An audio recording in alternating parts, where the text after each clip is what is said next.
Good morning, everyone. Good morning. Welcome Good morning. Welcome to this beautiful Wednesday Yes, it morning. is. It's Wednesday. It's hump day. So we're halfway there. I know it feels like the days fly by anyway. So like They really do. our weeks just don't last as long as they used to ever since, quarantine. Everything goes by so quick. But how is everybody doing this morning? We want to hear from you wherever you're dialing in from. We always like to connect with you. This is a great platform for us to communicate, for us to engage in some great dialogue. Yesterday, we had a great conversation, didn't we? We were talking about understanding and meeting a wife's needs. I tell you, of the videos that we have, there was a whole lot of likes and shares and comments on that one. Yeah, somebody told me I was preaching yesterday. So I said, oh, wow, okay. I don't know if I'm going to be preaching today, but we're going to see.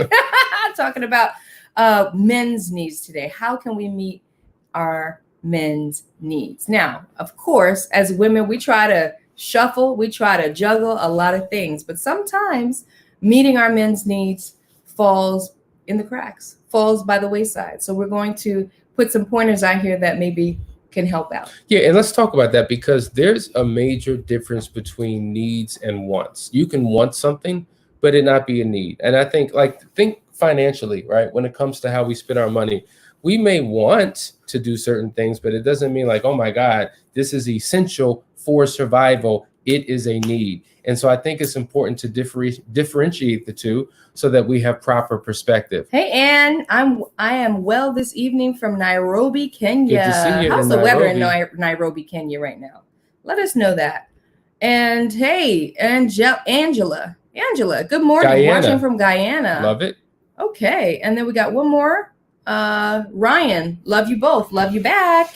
So yeah, these needs, it's important for us to understand that just because I have a need, it doesn't mean it's going to be your need and vice versa, but we need to honor and respect that other people have needs that we don't have. And so therefore we have to be committed to meeting those needs because when it's our turn, we want our needs to be met. So in a relationship, it cannot be a one-way transactional relationship where one person's benefiting and the other person is not. That becomes parasitical. You've come into this relationship to serve, to love, to give, but also to receive. And when you both are giving and receiving, you both win. You both win. So let's jump into need number one for our husbands: honor. Now, I've always said that, obviously nobody's perfect. And sometimes we're struggling with issues with our husbands. And what we do as women, we tend to just rattle off and criticize. And so we could be speaking about all the issues and watering it. And when we do that, we cause those negative things to grow up. It's like a weed, right? Nobody waters the weeds in the garden. You pluck up the weeds. You water the seeds that you're trying to plant so that you have a harvest that you can reap one day. So we have that same ability as women to honor our husbands with our words, water the good things, speak to the wonderful things, and elevate. That's the gift that we have. And so we want to honor our husbands. How important is it to be honored? And what does that mean for most men? Very important. So a lot of times as men, when we hear the word honor, what we're really dealing with is respect. Women want to be loved. Men want to be respected. We want to be respected on our jobs. We want to be respected in our community. We want to be respected amongst our peers. We want to be respected in all areas of life, but then to come home and to feel disrespected, disregarded, dishonored is really difficult for a man. A lot of our so you have to understand, in a general sense, our identity is wrapped up in who we are and what we do. And a lot of times we're seeking admiration and validation for it. And so going back to what are you communicating and what are you speaking? And no man is perfect. Absolutely not. But for a lot of men, what they complain about is all they hear are the complaints. Mm-hmm. All they hear are what they're doing wrong, what they're not doing right, how they're not showing up. And there's no acknowledgement of the good that they actually do. And it goes back to what you said time and time again about speaking to the seed in the man and not the weeds. And wherever you put your focus on, that's what you grow. And so a lot of times we talk about how you have makers of men and breakers of men. Makers of men are women who speak into the life, who edify, who encourage. But breakers of men are women who tear that man down, call him outside his name. You're just like your daddy. You're no good. You're this, that, and the other. And so men rise and fall a lot of times to the expectations of their spouse. So if you continue to speak low to him, then what you're doing, you're helping to create a self-fulfilled prophecy. A lot of times we need to be spoken into. Just like water is important for the nutrients of soil for things to grow. When you speak words, it's like water that you're speaking into or pouring into a person's heart and mind and into their garden so that they can grow and become all that they're called to be. It goes back to words of affirmation. Just as women need to be affirmed in certain areas, men need to be affirmed as well. That's good. So do all men need to be like edified or verbally like fertilized, so to speak? Like, is that an all men issue, or is that a some men issue based on their upbringing? And like, is that every man? I think certain people have a greater need for it, but I think generally speaking, if you speak to most men, because when men get alone in their own social space, trust me, we are having conversations. And that is one of the biggest things that we struggle with, particularly in our marriages and in our households, not feeling respected and honored for what we do. And here's the reality. We can't say that all men this or all women that. Right. So I can't say that clarity. Every single man has any particular need, right? Just like every woman doesn't. But collectively, what we could say is that men, generally speaking, have a need for these things. We have Nambella from Gerstny. I've never heard of Gerstny. Where is that? We need to make a trip to, I don't know if this is all South Africa or West Africa. I don't know, but let us know where you're calling them from. Right. We would love to know where that is. We really would, because we need to make a visit to the continent of Africa. Hey, Heather Heather says, good morning. Heather's working on becoming a better every day. Love it, love it, love it. Yes. This is very awesome ministry. Continue blessings. Thank you for dialing in. Watching from Lesotho. Where is this? I want to know what part of the world, what continent, what region. We want to know that. Lesotho. Yes, makers and breakers of men. Yes, steal it, because it's really true. So the point is communicating and affirming and respecting that man for what he does do. Like, my thing is this: speak to the potential of that man, right? There's got to be something. There's got to be something. Doing, got to be something. And otherwise, why would you be there? Exactly. You saw it at one point. You saw the potential, and you were speaking to it at one point. And sometimes you get frustrated because it isn't happening fast enough, and you stop speaking to it. So now you have like a seed, like a seed that's never going to grow. Like, you didn't fertilize it, right? So now it's just like a impotent seed, right? The potential never gets to come to fruition. So that's powerful. Actually, you can see how meeting that need in your man's life is actually going to benefit you down the road by honoring and building that person up. Boom. Boom. The next need, of course, is sex. Now, okay, women, let's get with the program. I know that all women are not the same, and everybody doesn't have a low sex drive, and some people have a stronger sex drive than their men. So we don't want to put this all on the men, but for most men, it is a sexual need. And one thing that I've tried to explain, and I don't even know if I do a great job of explaining to women who ask, is, you know, women often can think, okay, you just want me to turn over so you can poke me. And they want intimacy, which is what we were talking about yesterday. Explain to us, what does sex really mean? Is it just a physical act for y'all, or is there some emotional connection too that draws you to it? Tell us why sex is such a strong need for men. It's all of that. It's all of that. God put in us a desire to connect in a physical, sexual way. So yes, we have hormones, we have a drive, and you know, sex has 4 purposes. Number 1, it's procreation, right? We have children. But number 2, it's recreation. We want to have fun. You know, a lot of people, when they were single, when they were dating each other or earlier in their marriage, they were having all types of fun. They were swinging from chandeliers. They were doing creative things. It was fun. It was enjoyable. So recreation is important to a man. Third, it's communication. We talk about this all the time. 70% of your communication is nonverbal. So I can tell you I love you, but I can show you in a way that I cannot tell you. Can you express that a little bit more? Because this communication piece, I don't know that I've ever heard that applied to sex. Sure. Right? But can you go a little deeper in the communication? I could tell you that I love you, but here's how I can show you. Tell me what that means to a man. Well, let's tell you what it means to a person, period. So, so right now, Danielle is feeling sad. Danielle is crying. She's weeping. I see her hurt. I see her pain. I'm frozen and I'm stuck. I don't do anything. Now, I don't know what to say, but let me just give her a nonverbal form of communication. What is this communicating? Concern. I'm consoling you. A touch oftentimes represents a sense of security and safety and comfort, and I'm here. And a lot of times, especially, first of all, I don't think that sex should be used as an alternative to articulate how you feel. I'm not suggesting that at all. But it is an expression of communication. It's an expression of how much I care, how much I love you, how much I want to be one with you. So it's not all about an orgasm? No, it's not all about that. It includes that. And I think it's important to realize that sex does different things, because the fourth purpose for sex is a release. And that's where the orgasm comes. I'm just so built up. I'm stressed. I need to come together with my spouse so that I can just deal with this energy, and boom, there's a release. I feel better. So it means different things to different people at different times. And that's why I think it's important for a husband and wife to have a conversation or have a sense and a knowing of what is needed in that moment. Does that make sense? A lot of people are weighing in. We just want to acknowledge you. Okay, South Africa is in South Africa, good to entirely see you. Landlocked in South Africa. There Gotcha. it is. Thank All right. you. We're also in Barbados. Not sure where that is, but we love to see you. Boom. Yes. So the UK. Okay, so Gershny is in the UK. That's also good to know. Swinging from the chandeliers. That's right. There's nothing wrong with if you have to break a chandelier every now and then. If you swing from a chandelier. It's important to do that. But yeah, sex is important to a man. And here's the deal.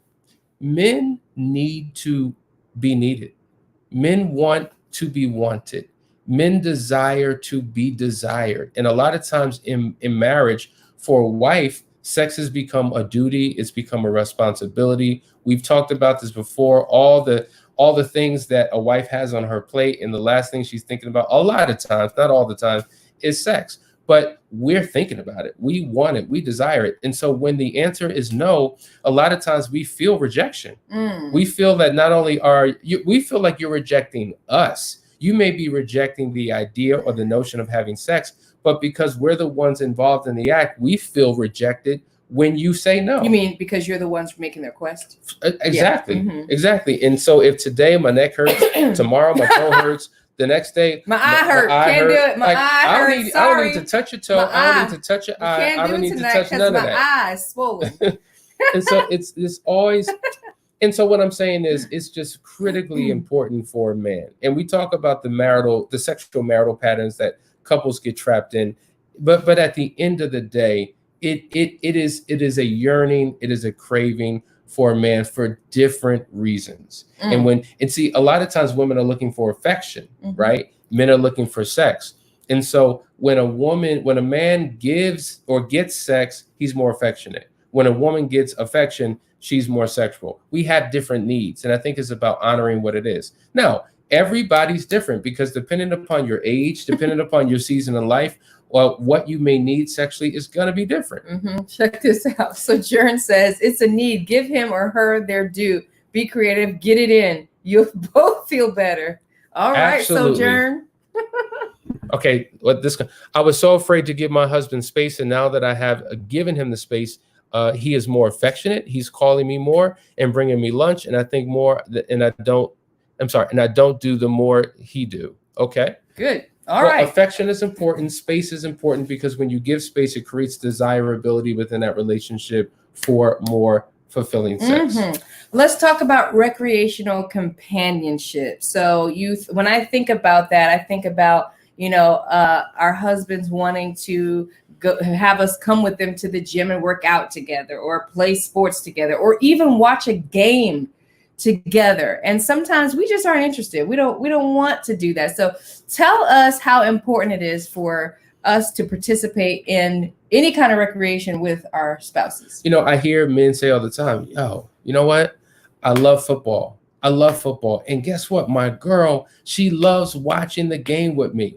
Every time we're watching a game, she's not asking me about this play and that position and who that is. Because she understands. Because she understands. Yeah. And so I feel like not only do I have a lover, but I have a homie and a friend. Right. And so it's a part of that friendship piece. See, a relationship is based upon commonality between two people. And if I feel like, man, I got this wife here and we do this together and we roll here together and we have a passion and a desire for all these different things. When you think about you and your girlfriends, or you men and your guy friends, there's shared experiences, likes and interests that you have.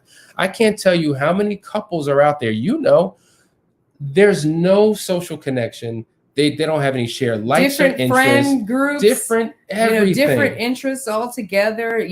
Like to be in different parts of the house the entire time. I mean, I'm blessed because I married you specifically because you weren't some diehard sports fan. I'm not. Because I knew good and well that was not going to be my MO. Though I want, being an explorer, I would like to explore that if that's what you wanted to do. Like if you wanted to pick up football, I would go there with you. I think it's the willingness.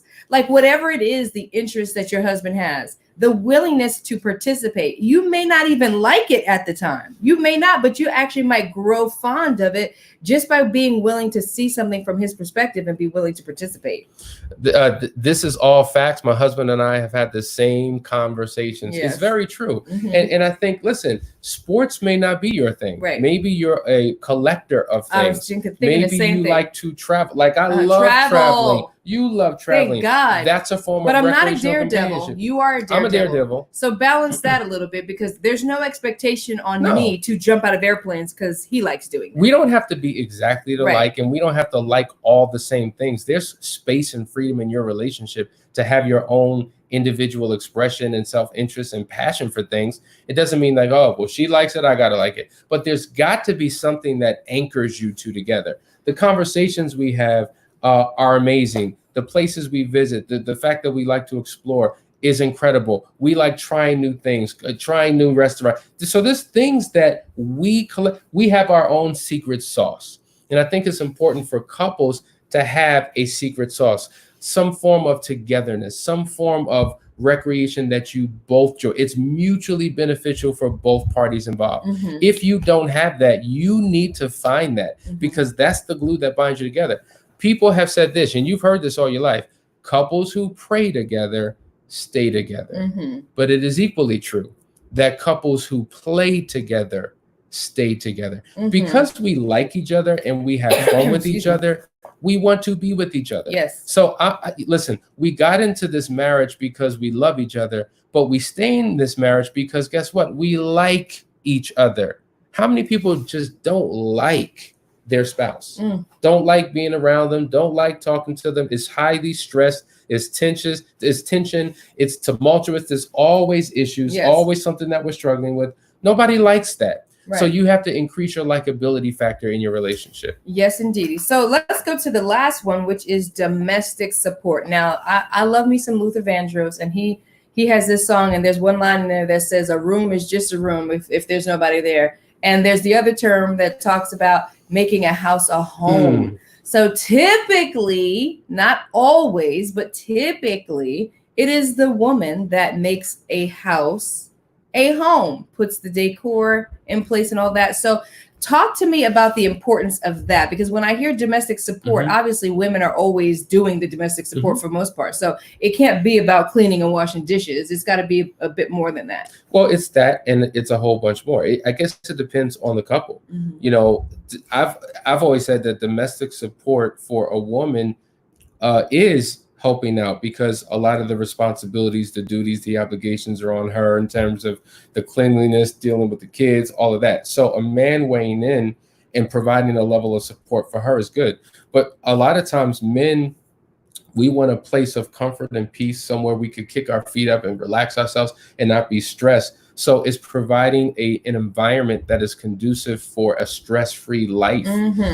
That's critically important. Here I am, I'm at work all day fighting the man, and now I got to come home and fight with you. I don't want that. I want an environment that is conducive for an enjoyable time. But also, listen, at the end of the day, not every spouse prioritizes cleanliness in the home. And Yeah. so dishes are piled up, laundry's all over the place, the garbage all over the floor. Just like a woman has a need for a tidy home, men have a need for a tidy home as well. And so they're looking for that type of support. I hear a lot of times, I hear this a lot. Men are working these long shifts and then they come home and their wife has been home all day. I'm not talking about they both have jobs and they both come home and they both have to share responsibilities, but she's home all day and it's just like, well, good God. Look, and so it's just like, man, I'm working hard. I want to come home to something I enjoy. So what role are you playing in that space? I can see that being the case. I mean, there's a lot of scenarios where both the man and the woman are both working, and so they're both coming home and they're both having those needs. And here you are both of you looking at a kitchen full of dishes. And so I could see how that would be a need, and that somebody might be saying, you know what, that's my experience. But in general, it is a need for a man to have the domestic support, because outside of that, you're going to handle your business as a woman. You're going to go in your house and clean up and do all of that. So what we're saying here is that a male requires domestic support. Help him to achieve that beautiful home, that peace, that sanctuary. Help him do that. And I think when these things are met, and you have these conversations and you unpack what it means for you, because what domestic support means for one man may be different than what it means for another. What sexual fulfillment is for one man may be different than what it means for another. And you can't take old definitions or previous experiences and bring it into your current relationship and assume that this is just what it is. It's not what it is. And that's why communication is so critically important. Sharon says, hey, Sharon, good morning from Boston. You both are amazing and always offer great and valuable information. We have learned so much. Thank you. Thank you for saying that. Sojourn had another comment. She says, exactly. 4 walls don't talk back. The wife makes it a home. That's the truth.